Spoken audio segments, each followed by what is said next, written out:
you were born in British India in Lahore. I was born in Lahore Yeah. because my father graduated in 1927 from Pachapas College, Chennai, at just the time that the anti-Brahmin movement was at its height. It had been led by a Malayali called Nair, who had started the Justice Party. Yeah. And then EVR took it over from him. So in that atmosphere, my father came to the conclusion that as a Brahmin, he just wouldn't get a job in Tamil Nadu. So he got into a train and said he'd get off wherever it stopped. It stopped in Lahore. And there he became a chartered accountant. And he lived in Lahore for 20 years. So he was first displaced from Chennai from Tamil Nadu on grounds of caste, and then displaced from Pakistan on grounds of religion. That has made me a secular fundamentalist. That's great. You know, your father migrated from Tamil Nadu due to anti-Brahminism. Yes. And now you are a strong votary of, secular politics. Absolutely. Anti-religion politics. What caused that transformation? Well, the transformation was first on account of religion, not caste. Caste came in later. When I was a young man, or let me just say, when I was 6 years old, the partition of India took place. And my father, on the 14th of August, when Pakistan was created, was in Lahore. And we, my mother and all us 4 children, were in Shimla, India. So we celebrated independence in 2 separate countries. And because my father's clients were largely in what became West Pakistan, ranging from Peshawar to Karachi, he apparently wondered why he should go to India. He can become a Pakistani. So he stayed for 3 days. Then on the 17th of August, the Radcliffe report came out, and it definitely showed that Lahore was going to be in Pakistan. So immediately vicious riots broke out. In fact, the riots had started even earlier. And Lahore was in a peculiar position because it was marginally a majority Hindu Sikh society. But Lahore district was about 90% Muslim. So if you took the total population, it was clearly a Muslim majority area. And yet there was doubt as to whether Lahore would come to India or go to Pakistan, because Jinnah had offered a compromise to Radcliffe where he said that if Calcutta is given to East Pakistan, I will surrender Lahore to India. So there was uncertainty, and in this uncertainty, extremists started this business of killing each other. So a grocer, a sabziwala, who lived in the vicinity of my father, he said, you just put a big padlock on your door and I'll tell everybody that Shankar Saab has gone to Hindustan. And you just stay there, 3 o'clock in the morning, I'll come, knock on the rear door, where there was a courtyard and a small door. And I'll hand you your day's provisions and we can settle after this madness is over. And he said that this madness will last 1 week because you've lived among us for 20 years and we'd like you to continue staying. So that was the arrangement under which my father continued to stay from the 14th till the night of the 17th. On the night of the 17th, at 3 a.m., after the Radcliffe report showed that Lahore was going to Pakistan, this same sabziwala, this same grocer, he pulled out a knife and showed it to my father. And my father banged the door closed. I've always wondered whether that man intended to kill my father or was trying to show those who had discovered that he was making these trips at 3 a.m. in the morning that, look, I too am one of you, I'm going to kill this Hindu. Then my father escaped, came to India, and he lived on Panchkuni Road in Delhi. And he's told me that for all the sins he had committed in all his life, it fell to him in Delhi in September 1947 to be standing on the balcony of my Chittapa's house where he had taken refuge and watched a 13-year-old Muslim boy begging for his life, saying, I'll say Ram, I'll say Krishna, I'll say anything you want, but please don't kill me. And these Hindus just slashed his neck. So I had heard both sides, and it seemed to me that the most stupid thing you can do in India is to rouse religious frenzy, because religious frenzy for any one religion soon turns into a hate campaign against the other religion. And that is why I think we are living today in a very dangerous age, because Mr. Modi and his companions describe a good Hindu as one who hates Muslims. Okay, sir. On hindsight, do you think partition was the right thing to do? Partition was a dreadful mistake. And it By happened, dreadful mistake by? I'll tell you, I think by everybody concerned. After all, Gandhiji had said that he'll allow partition only over his dead body. But he was alive when partition took place. Yes. Nehru was dead opposed in principle to partition. But after Jinnah's direct action day, he saw that there seemed to be no alternative. As far as Sardar Patel was concerned, it was even back in 1946 that he decided that partition was the answer.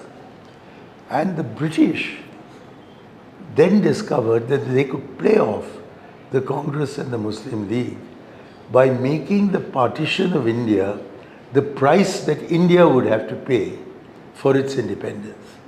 So everyone was involved, Including Dr. Ambedkar. including Dr. Ambedkar, who had written a book in which he had more or less argued that there is no alternative to Pakistan. So it seems that it was a conjuncture in history in which there was no alternative to Pakistan. But that doesn't mean we of the 20th and 21st centuries cannot look back and say that partition should never have happened. But since it has happened, we should work for very good and close relations between India and Pakistan. And we should also endorse what Nehru decided to do as a kind of prayaschit, if you like, that Pakistan can be as much of an Islamic nation as it wants to be, but we are not going to be a Hindu nation.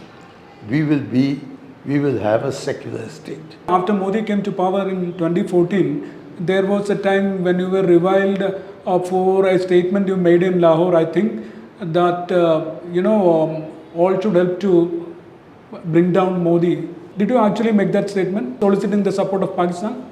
That is a complete twisting. You know, in English and particularly in Hindi or Hindustani, you often say you when you don't mean the person sitting opposite you. Yeah. You mean those who are of other opinion. So I said to this man who'd asked me, what should we do? I said, first you must bring down Modi. Yeah. The BJP stopped at that point. But the interviewer didn't. He said, what do you mean by you? You mean the ISI? So I said, not at all.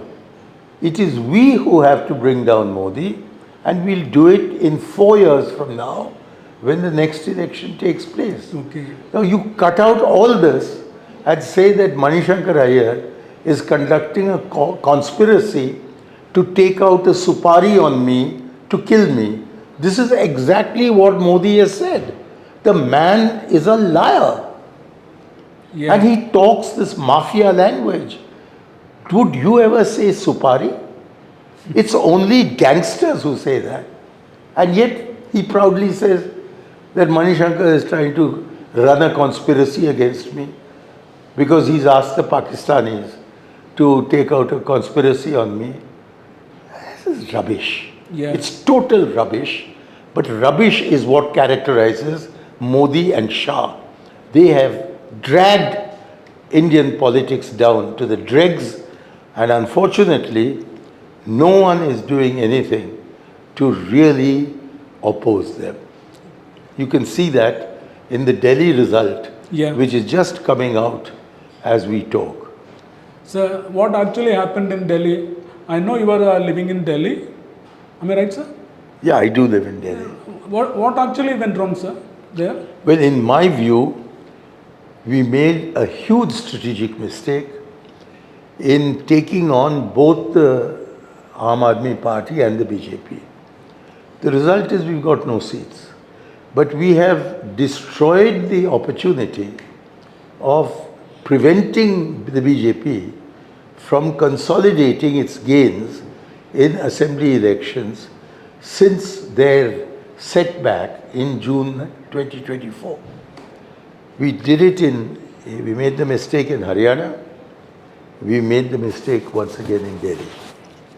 And I would personally, but nobody consults me in the Congress party anymore.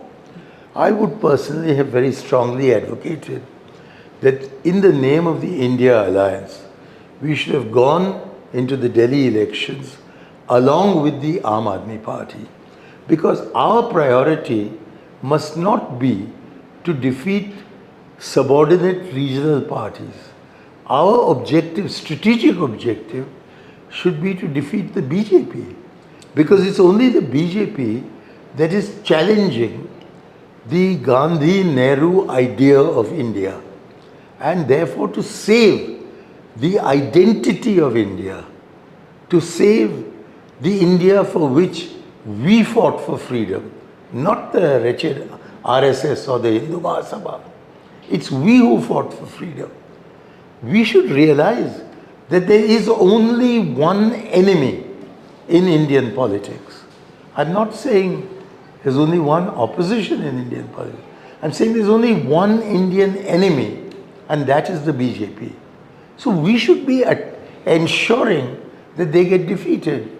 Now, if you look at the national figures in the 3 last elections, general elections, 2014, 2019, 2024, the BJP has not been voted for by approximately 2/3 of the electorate. Yeah.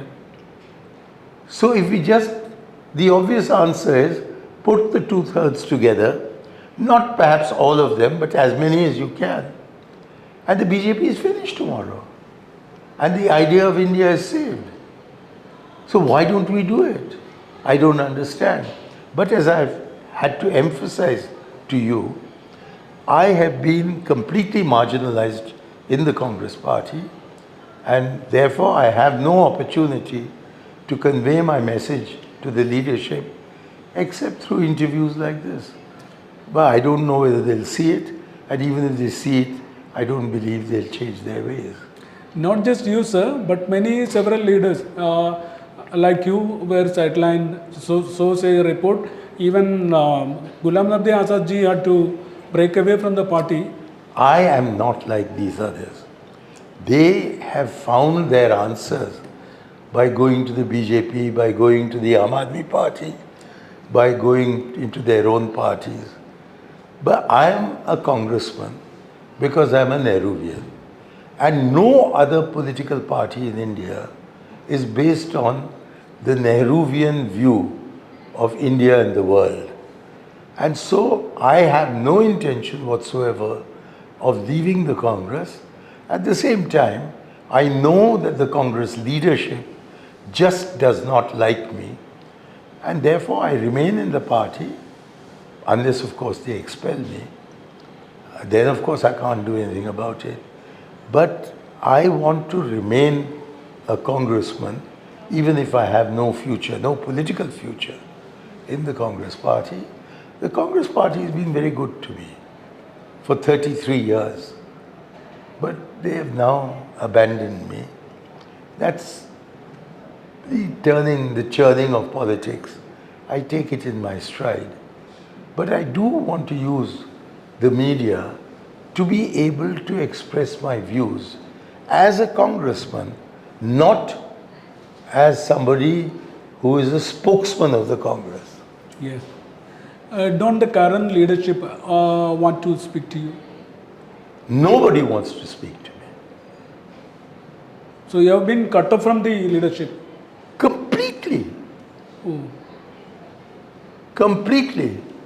In this last election in 2024, I did not know that Rahul Gandhi had said months earlier that I will not give a ticket to Shankar Aiyar because he's too old.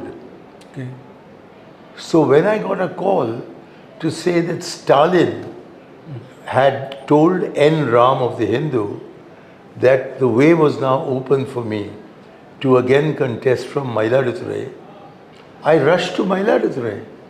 And it was on my way to Kumbakonam that I learnt that Chidambaram had been asked to get in touch with the district president, not me, but with the district president, to find out which EBC candidate could be put in my place.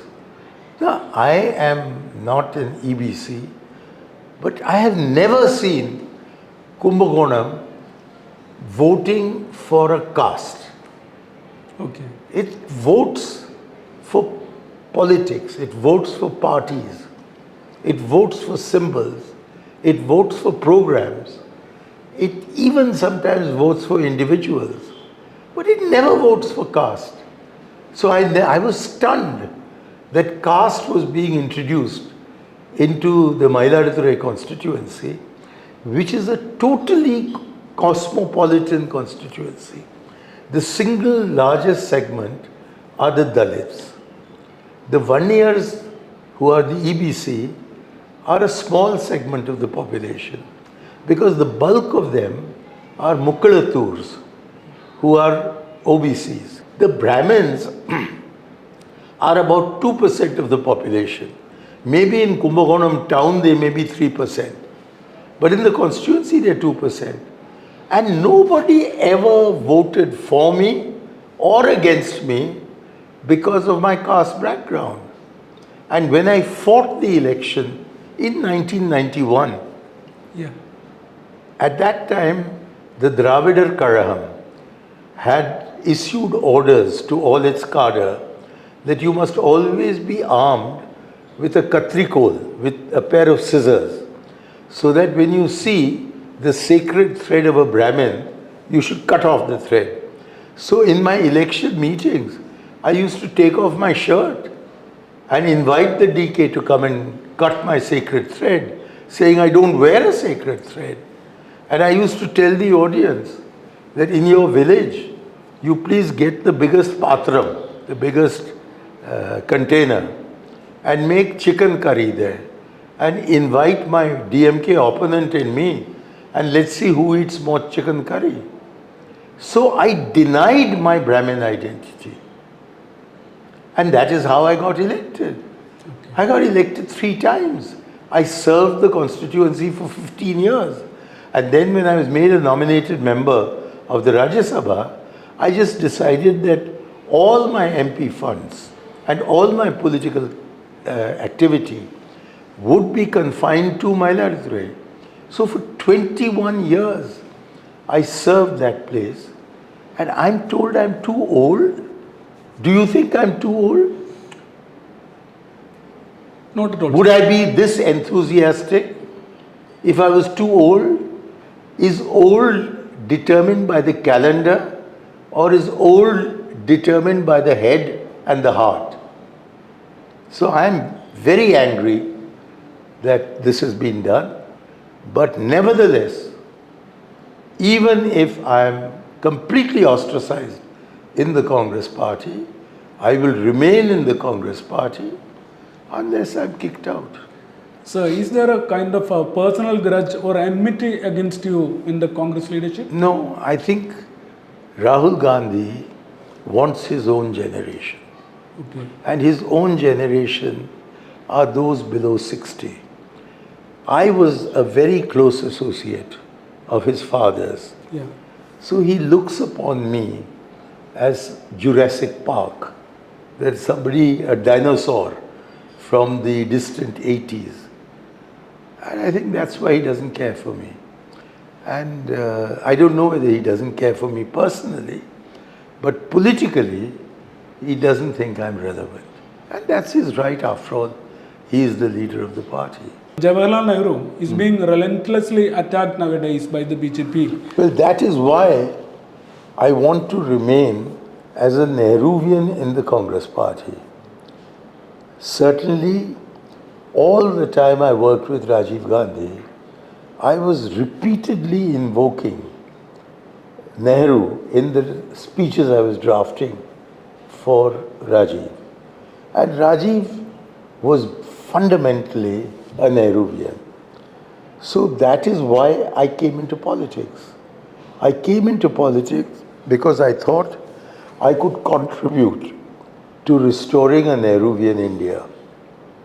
I did not anticipate at that time that people like Modi and Shah would come to lead our country and that we would become as Hindu-oriented a nation, as religion-based a nation, as much in a frenzy over religion as has been proved by the stampede at the Mahakumbh, as we have become. And therefore, I think we need Nehru more today than we ever did under predecessors like Rajiv Gandhi or Indira Gandhi. We need Nehru now, and I try and write about it. I try and speak about it, but I'm not a mass politician. Talking about Nehru, even Congress is not very keen about Nehru at times. If you look at the benches of the Congress, there are three obvious people, at least three. Yeah. I'll begin with Gaurav Gogoi Yes. because he's young. I then moved to Manish Tiwari. I then moved to Shashi Tharoor. All three are backbenchers. Why? Why choose Adhir Ranjan Chaudhary over all these people as the leader of the Congress Parliamentary Party? It's inexplicable to me. Yeah. But there seems to be some kind of belief that those who are a kind of mirror image, but an opposite mirror image of these ruling gundas is what the Congress needs to defeat them. I don't think we can match the BJP in Gundagiri, but we are much better educated. We have a much better intelligence, mind. So if we pitted brain against brawn, we may win. But if we pit brawn against brawn, there's no hope. It is no secret that you dislike Modi. Yeah, Well, nor is it a secret that Modi dislikes me. When you were the union minister, he was the chief minister in Gujarat. Were you friends then? I'm very embarrassed by a photograph that somebody picked up from the internet and showed at a Rotary Club meeting that I went to in Coimbatore. It shows me laughing with Mr. Modi. Ah, So I just took him as another chief minister. But he was one of the few chief ministers who refused to let me, as the panchayat minister, pay an official visit to his home state. oh, And I was very upset with the carnage of the Muslims in 2002, yeah. following the tragic incidents at Godhra, which has never been properly explained. So,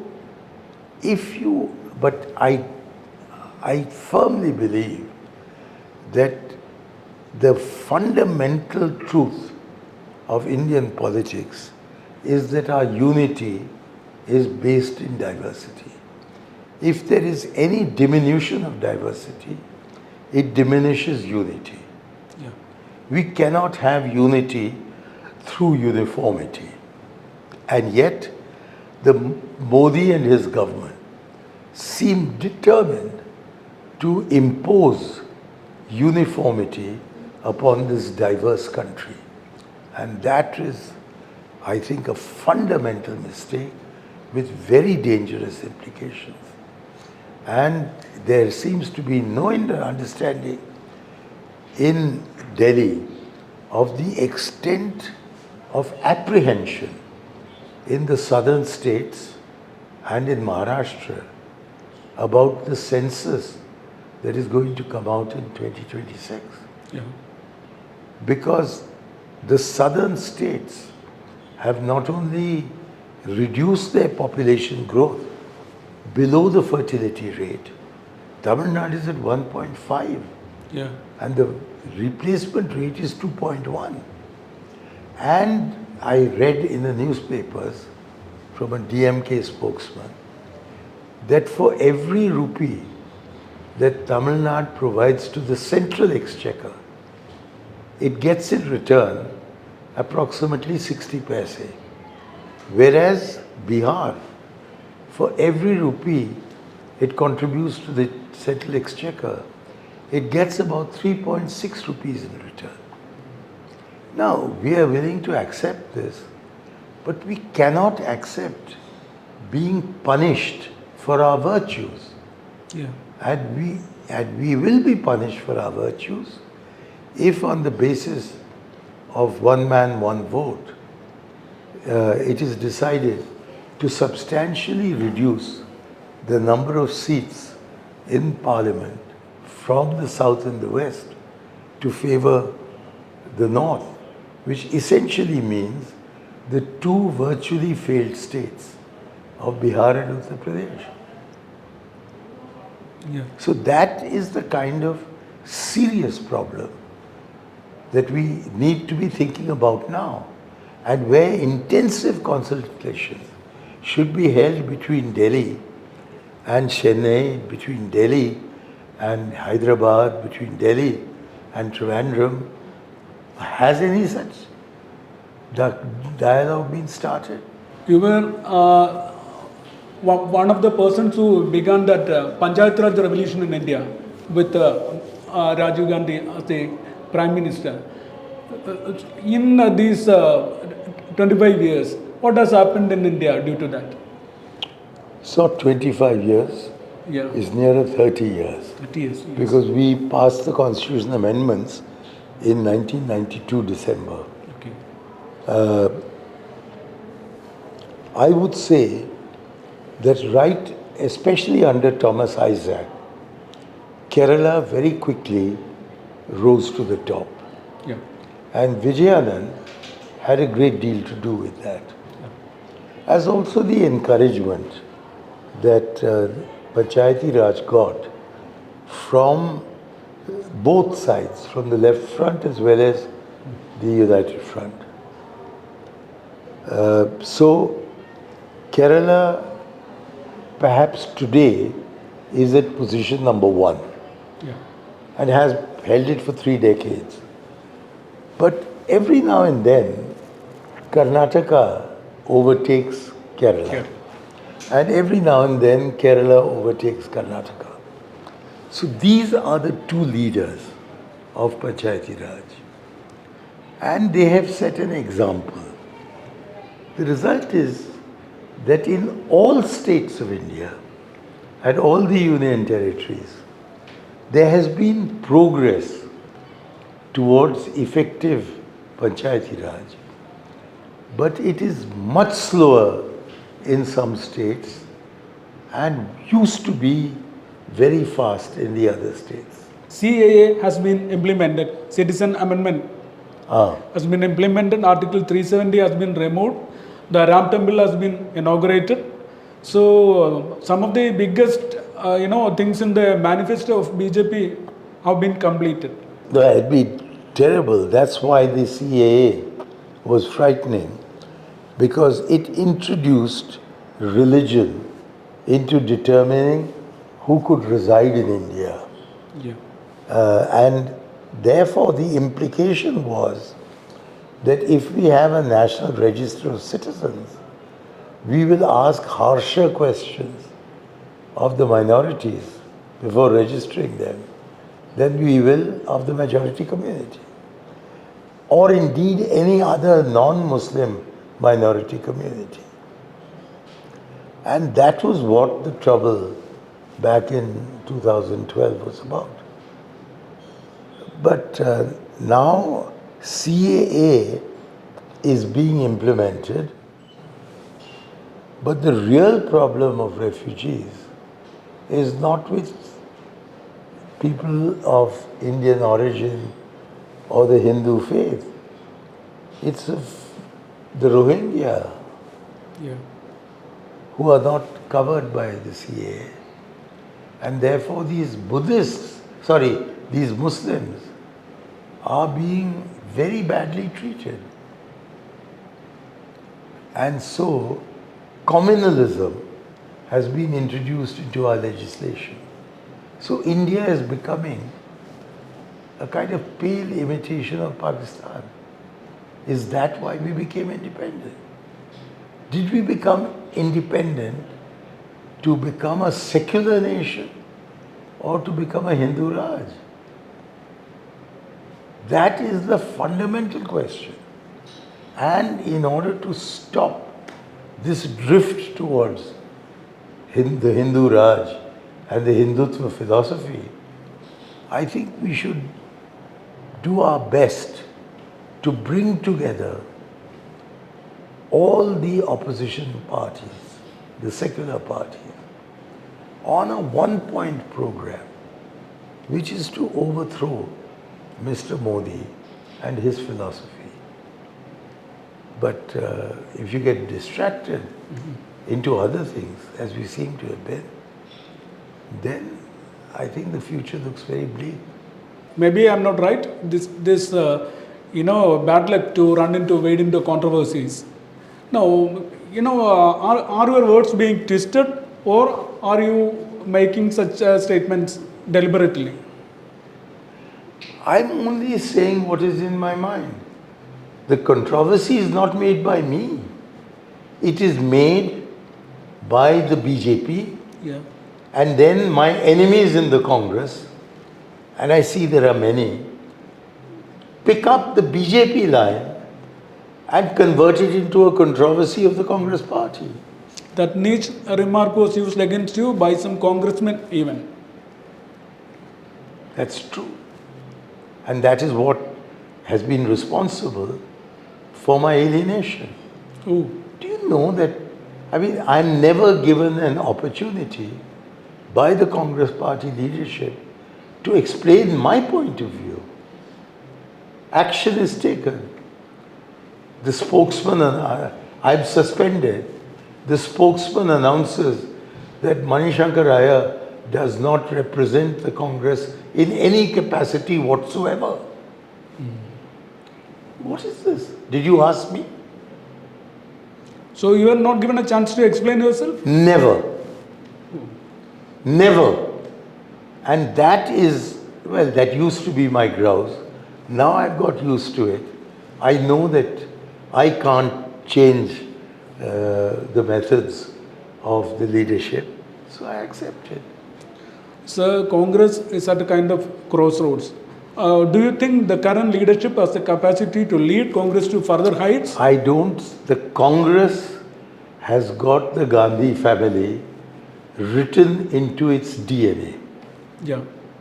If the Gandhis were driven out or went out of their own accord, the party will split into several factions. Okay. So if the Congress is to be maintained integrally, the Gandhis have to be there.